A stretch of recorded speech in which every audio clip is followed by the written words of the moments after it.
Hi, everyone. Welcome back to English Podcast Voice. I'm Quinn. And I'm Riley.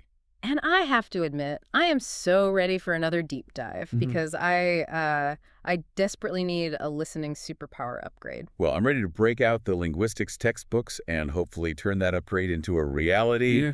Welcome to the deep dive. Okay, so what we're tackling today is, I think, the universal crisis. Mm-hmm. The one that everyone listening right now can absolutely relate to. You spend hours, studying vocabulary lists. Right. You nail the grammar rules in a textbook. You feel totally prepared. Feel confident. Totally.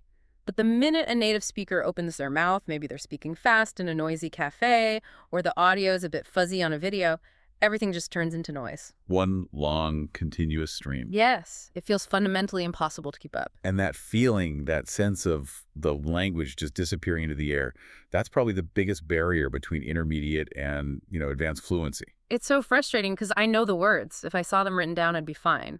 Exactly. But when they're spoken quickly, they sound radically different. And that's not a mistake on your part. It's because native speakers use these automatic subconscious shortcuts. It really feels like they've just skipped half the sounds, or Yeah. blur them all together until you can't tell where one word ends and the next one begins. They essentially have. And that's what we're doing today. We're unlocking the secret handbook. Ooh, I like the sound of that. Our deep dive will break down 5 specific systematic features of what linguists call connected speech. Okay. Understanding these rules, and they are rules, is the key. It's the missing link to understanding fast, natural conversation. I love that. We're getting the mechanism behind the blur. That's the plan. And just to keep you, our listener, laser focused, I'll be taking a little test later on. You will? We've got a fun pop quiz based on a common idiom that perfectly sums up the goal of listening, so stick around till the end for that. It's going to be a sharp and entertaining challenge. Now, before we dive into the science of sound, a quick reminder. If you find this deep dive helpful, please remember to subscribe to English Podcast Voice and like this deep dive. It really helps us bring more of this kind of language science directly to you. Okay, let's do it. Let's start with the hard evidence. Why is focusing on listening so vital? I feel like language classes are always about speaking, reading, grammar, Right. and listening is sort of an afterthought. That's a really common flaw in traditional teaching, but the research makes it undeniable. Listening's the absolute foundation. The foundation. Absolutely. We looked at a study that confirmed this relationship very precisely. They found a positive and significant correlation between strong listening comprehension and speaking ability. I remember you mentioning a specific number, the correlation coefficient. It was like R equals 0.608. That's the one. It sounds very scientific. Yeah. So what does that 0.608 number actually tell us? It tells us that these two skills are strongly interdependent. I mean, a correlation of 1.0 would mean they're perfectly linked, so 0.608 is very substantial. So in plain English. In plain English, if you work on your listening, you're actively investing in your speaking. It's a crucial predictor of how fluent your spoken output will be. Wow, that's a powerful insight. So if I want to boost my fluency, speak faster and more naturally, the fastest way to do that isn't just practicing speaking more, but forcing myself to listen more effectively. Exactly. And this positive feedback loop is most visible in one specific area, pronunciation. Okay, how so? Well, if you listen poorly, you often mishear the rhythm, the intonation. Our sources highlighted that 83.5% of students agreed that listening directly influences their pronunciation. Over 80%. Yep. Think about it. Yeah. You can only accurately imitate the sounds and rhythms that your brain has already successfully decoded. Huh. I hadn't thought about that link so directly. If I don't hear the linked sounds and the reduced syllables native speakers use, Then what happens? then I'll pronounce every word too clearly and I'll sound unnatural or stilted. Precisely. Now, we've established that listening is much harder than reading. When you read, the text is fixed. You control the pace. Right, I can go back and reread a sentence. But listening is fundamentally fast and transient. Transient, I like that word. It means it disappears quickly. Exactly. The sound waves are gone the moment they hit your ear. This fleeting nature puts a massive demand on your brain's short-term and working memory. It really does. You have to recognize the sound, Yep. match it to a word, store the meaning, predict the next word, assemble the sentence, all at the same time. And if you pause for just 1 second to figure out a word. You've lost the plot. The speaker has moved on. That describes my experience perfectly. I'm always playing catch up. It really feels like trying to process information too fast. And to manage this, your brain uses two different but complementary types of processing. Okay. We call them top-down processing and bottom-up processing. I feel like I need to understand this dual system. What exactly is top-down processing? Top-down processing is all about using context, background knowledge, your overall understanding of the world. So everything I already know. Exactly. Yeah. What linguists call schemata. You use what you know to anticipate and, guess the missing parts. So if I turn on a sports broadcast, my brain immediately activates my, soccer schema. Right. I know they'll talk about goals, scores, referees. Spot on. That contextual preparation allows your brain to skip some of the low-level details because you're already anticipating the content. You're using the big idea to filter the incoming sounds. I get that. It's a huge effort saver. It is. Now, bottom-up processing is the opposite. Okay. This is deriving meaning strictly from the incoming language data itself, the individual sounds, the words, the stress patterns, the intonation. This sounds much more challenging. It is. Because it requires me to decode every single sound correctly. It requires acute auditory discrimination. Training bottom-up skills involves things like hearing the difference between ship and sheep. Minimal pairs. Exactly. Or, like the source suggests, practicing the difference between a statement and a question when only the intonation changes. If I say, they arrived late, with a falling intonation, that's a statement. Right. But if I say, they arrived late, with a rising intonation. It's a question. And the only clue is the sound. The only clue. That's a critical difference. If your bottom-up processing fails, you miss the intent, even if you hear every word. So we need top-down, the context, to manage the speed. And bottom-up, decoding the sounds for accuracy. And this is where it gets difficult in real life. Exactly. Right. Which brings us to the biggest villain in listening comprehension, the systematic shortcuts known as connected speech. Okay, let's unpack this.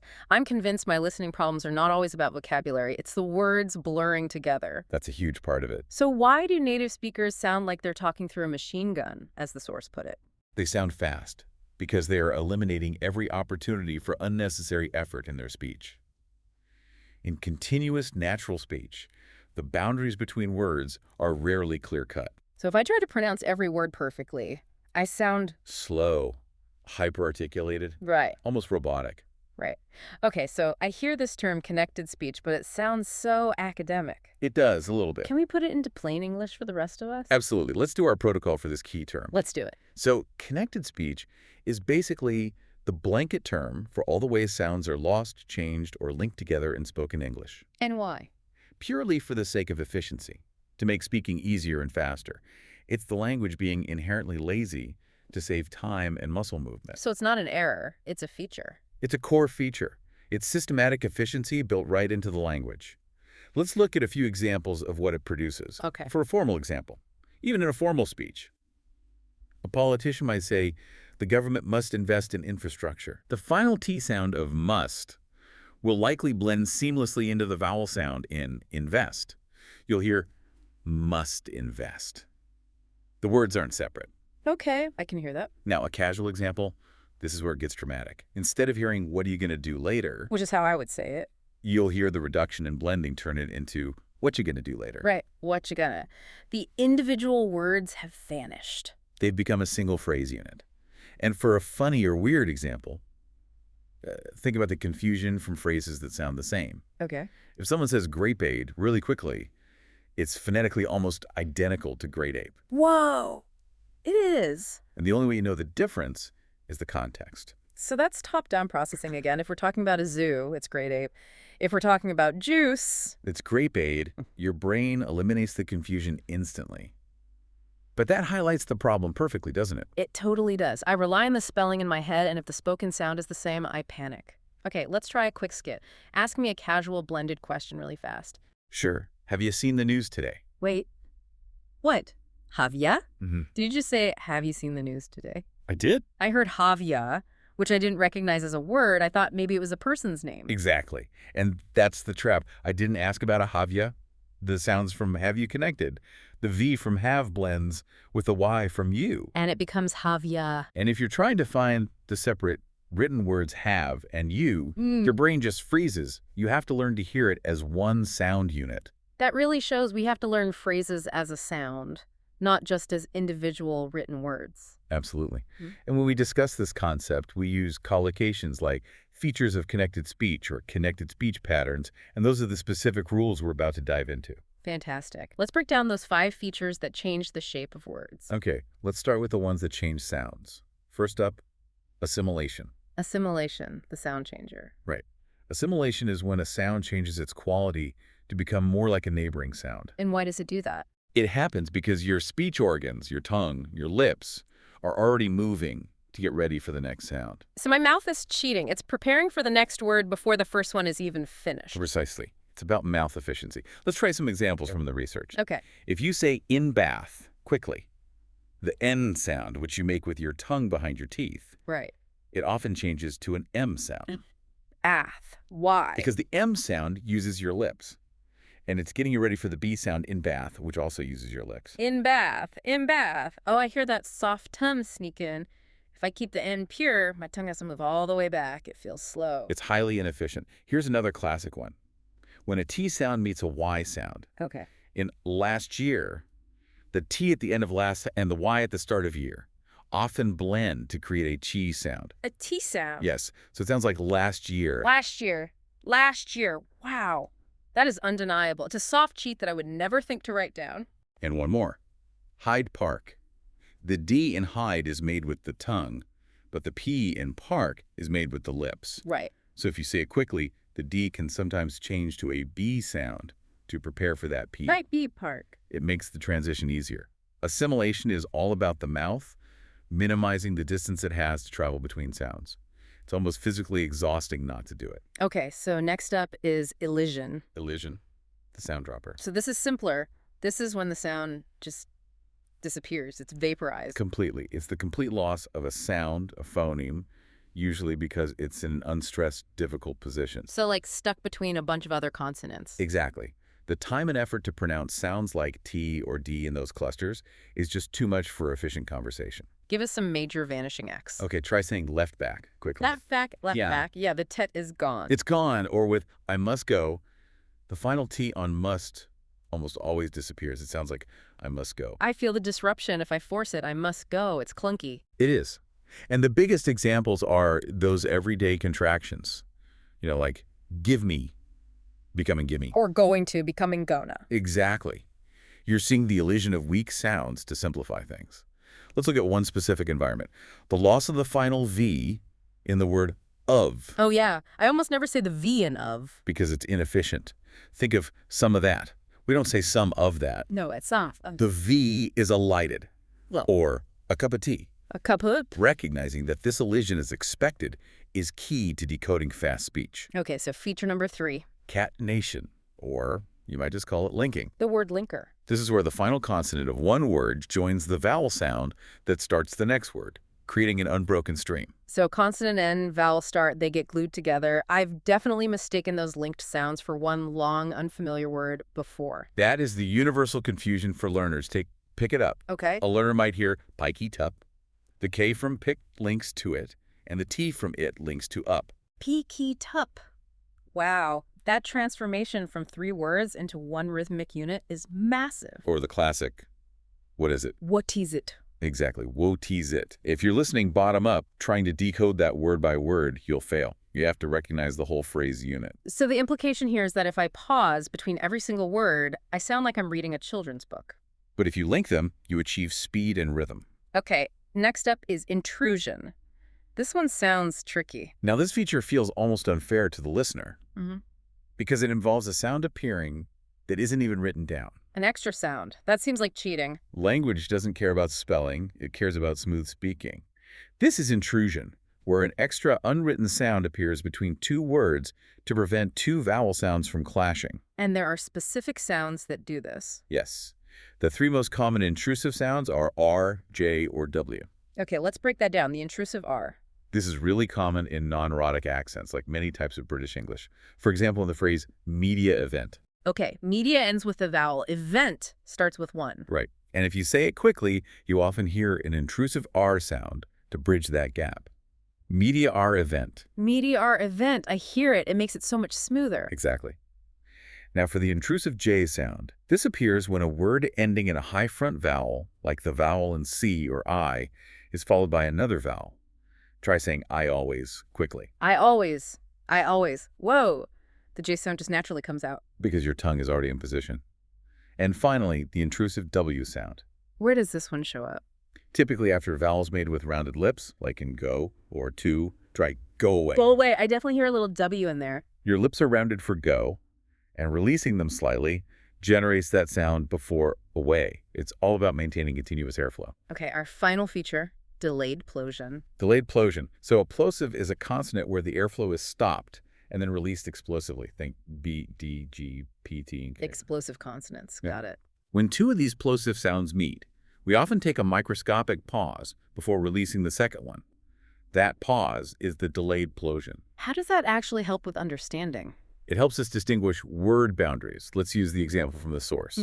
Right tie versus right eye. Okay, very similar. In right tie, you have two T sounds. You articulate the first T in right, and then there's a slight hold, a delayed plosion, before you release the T in tie. Right, hold, tie. I feel that little pause. But in right eye, there's no pause. The T in right immediately links to the vowel in I.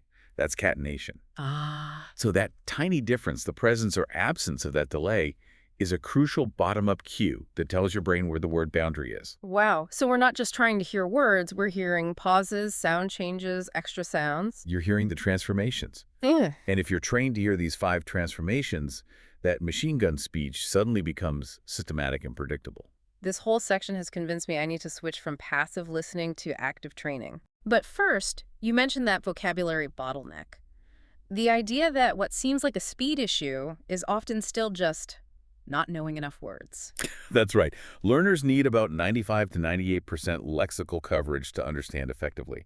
And crucially, that vocabulary has to be learned through listening, not just for reading. And part of that is learning to be okay with not understanding every single word, right? Yes. It's about tolerating ambiguity while still grabbing the core message. Okay, so that brings up a phrase I use all the time. Sometimes I miss the details, but I feel like I still get the gist. What does that common idiom truly mean? That's a perfect one to unpack. Let's do it. Okay. To get the gist means to understand the main point, the essence, or the central idea of something, even if you don't catch all the small details. So like the names or numbers. Exactly. It's the ability to grasp the overall message successfully. It takes the pressure off feeling like a failure if you miss one word. It really does.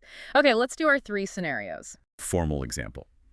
The lead scientist's presentation on quantum physics was extremely dense, but the investors still got the gist of the potential return on investment. They understood the money part. The core financial strategy, yes. Casual example. I arrived late to the meeting, but after reading the 3 bullet points on the whiteboard, I quickly got the gist of what decisions had been made. The main idea was clear. And a funny, weird example. Yeah. I tried to assemble the bookshelf following the instructions, but the diagram went completely over my head.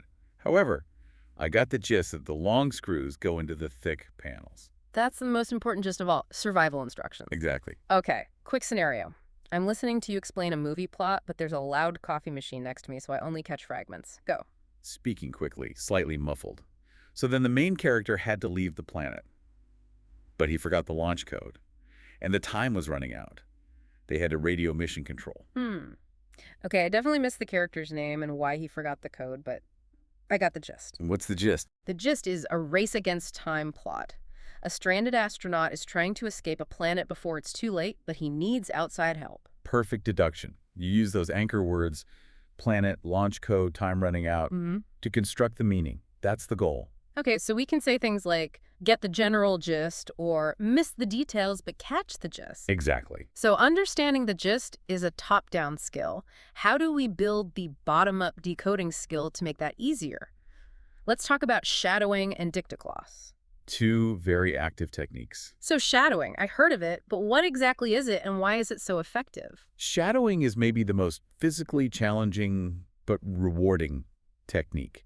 It's repeating aloud what you hear word for word with almost no delay. Like a continuous echo. Yes, like a half-second lag. You're forcing yourself to listen, speak, and mimic all at the same time. That sounds incredibly intense. How does it help with connected speech? It forces you to accept the sound as it is, not as it's written. You're not focused on spelling, you're focused on rhythm, on production. So I'm building muscle memory. Exactly. Yeah. So common phrases like what you doing or give me that start to roll off your tongue automatically as single sound units. Your brain stops hearing 4 separate words and just hears one phonological chunk. Okay, how should someone start without getting completely overwhelmed? Start slow. Use audio that's slightly slower than normal speed, and, this is important, use audio that has a transcript. But I shouldn't look at the transcript while I'm shadowing. No, don't look. Use it to check after. Okay. The goal is simultaneous repetition. You're speaking while the audio is still playing. Once you can do that, then move up to natural speed content. Okay, that makes sense. Now, dictogloss. This sounds like traditional dictation, which I hated. It's fundamentally different. It's not a test of spelling or a perfect recall. So what is it? It's a collaborative reconstruction activity. It forces you to focus on overall, meaning chunks and grammatical structures. So it uses both top-down and bottom-up skills at the same time. It does, and the procedure is very systematic, usually 4 rounds. Okay, walk me through them. Round 1. Round 1. The gist, listen. The text is read at a natural speed. You only listen for the main idea. No writing. Pure top-down. Round 2. The keyword listen. The text is read again. This time, you can take short notes, only key content words, nouns, verbs, not full sentences. Okay. Round 3. The reconstruction phase. This is where the learning happens. You work in pairs or groups, using your memory and your notes to reconstruct the text as closely as you can. What if we write a sentence that's grammatically correct, but it wasn't exactly what was in the original text? That's a great question, and it's totally okay. The goal isn't identical reproduction. It's successful grammatical output based on the input. So the effort of figuring out the grammar is the real lesson. That's it. And finally, round 4. The comparison. Listen. You listen one last time while looking at the original transcript to see what you missed, especially the connected speech features. That's brilliant. It's an active training paradigm, not a passive testing one. Precisely. You're teaching yourself how to listen. Okay, let's address the electronic elephant in the room, subtitles. The big subtitle question. It just feels so much safer to leave them on, even in English. So why do experts always say to turn them off? For those aiming for real fluency, the verdict is pretty clear. You have to turn them off if your main goal is improving listening. But they help me catch all those deleted or linked words. They do, but they cause what we call over-reliance. When subtitles are on, your brain automatically prioritizes visual input. Your eyes take over. So my ears turn off. Essentially, yes. The brain chooses the easiest path, which is reading. Your listening skill doesn't get the active decoding practice it needs. It just becomes reading practice. That is a tough realization. I think I definitely have an over-reliance on my subtitles. Let's explore that term. Okay. Over-reliance means depending too much on something, often to the point where it's a bad thing because you stop developing necessary skills. So it implies a negative consequence. Yes, a vulnerability. Let's do our examples. Go for it. Formal example. The company's over-reliance on a single supplier created a significant risk when that supplier had production issues. Their dependency was a weakness. Casual example. My over-reliance on GPS means I have no idea how to get anywhere if my phone dies. I feel that one personally. And a funny, weird example. His over-reliance on the dictionary to write a simple email made it take 2 hours just to say hello. Oh, that's a clear case of over-reliance. Okay, let's role play this. I feel a huge wave of anxiety thinking about turning off the captions. What if I miss a key plot point? I get that anxiety. But to truly boost your fluency and handle rapid speech, you have to break that visual dependency. Start small. How small? Just 5 minutes without subtitles. If you miss something crucial, pause the video, turn the subtitles on just to check that one line, and then turn them off again immediately. So use them as a diagnostic tool, not a constant support system. Exactly. You're working to reduce your over-reliance on them. We often see collocations like over-reliance on technology or development over-reliance. And the outcome of all this hard work shadowing, dictogloss, turning off subtitles is that we are aiming to dramatically boost our fluency. That's the goal. I hear that phrase all the time. Boost your fluency. What does that verb boost really suggest? Boost suggests a significant, rapid, or powerful increase. It's not just a slow climb. It's aiming for a concentrated leap forward in your ability to speak and understand smoothly. So it implies a focused effort for noticeable results. Precisely. Let's look at the usage. Formal example. Independent practice is key to boosting your fluency and communicative competence. Okay. Casual example. I use shadowing as a warm-up to boost my fluency before a meeting. Right. And a funny, weird example. Drinking 3 cups of coffee might boost your fluency for 5 minutes, but grammar practice is probably a better long-term strategy. Definitely. Okay, I've got a shortcut to boost my fluency. I'm just going to scream every vocabulary word I learn at the top of my lungs. That should work, right? Well, you'll certainly improve your lung capacity, but that approach, focusing only on individual words, probably won't dramatically boost your fluency. Why not? Fluency comes from practicing meaning chunks and grammatical structures at natural speed. You need the rhythm and the phrase unit to see a real boost. Got it. So we hear things like boost your income or boost morale. It always implies a powerful increase. Excellent. Now, let's wrap this section with some creative dictation activities that are actually fun. Yes, please. Better than just writing down perfect sentences. First up, dictation with substitution. You replace keywords in a sentence with a ridiculous alternative, like banana, thingy, or pudding. So instead of the manager signed the contract, I'd read, the manager signed the pudding. Precisely. The students write it down, and then they have to work together to guess the original word based on context. It forces top-down processing. That sounds incredibly fun. What's next? Letter dictation. This is great for reinforcing segmentation. You dictate an entire question as a single string of letters with no breaks. Like WHATISYOURFAVOURITE, all as one sound. Yes. The students have to decode the letter string and find the word boundaries before they can answer. A great warm-up. And the last one. What was the question? You only dictate the answers from a dialogue, like a job interview. So the input might be, yes, I can start on Monday, or my biggest weakness is probably public speaking. Right. Then the students have to work backwards to figure out what the original question must have been. It's all about anticipating sentence structure. I love these. They prove that listening practice can be an engaging puzzle, not a boring test. Exactly. Okay, Riley, it's time for our common mistake segment. I have to ask about a production mistake I see, and it's directly related to elision. Let's hear it. When I see a long word like interesting, I naturally want to say all 4 syllables. Interesting? But native speakers say it so much faster. Can I just say interesting? That is a perfect question because it hits on the idea that learners are often too precise, which makes their speech sound unnatural. So what's happening there? When native speakers reduce words like interesting or different, they're using our second feature of connecting speech, elision. The sound dropper is striking again. Of course. They're dropping a weak vowel in an unstressed syllable to make it faster and easier. In interesting, that second weak vowel just gets elided. So instead of 4 syllables, it becomes 3. Or even 2 sometimes. It's pronounced closer to intrastate, 3 syllables. By dropping that unstressed vowel, the word flows much faster. Forcing all 4 syllables slows you down. So this happens with other words too, like camera or vegetable. All the time. Recognizing these reduced forms is crucial. And it's not just big words. Think about a phrase like, didn't he? Okay. We already know the H sound at the start of he is weak and often gets elided. Right. So that phrase often ends up sounding more like didn't he or didn't he. I always wondered why didn't he was so hard to hear. It's because the sound I was listening for, the H, wasn't even there. You were listening for the spelling, not the sound. But since that H is unstressed, it just vanishes.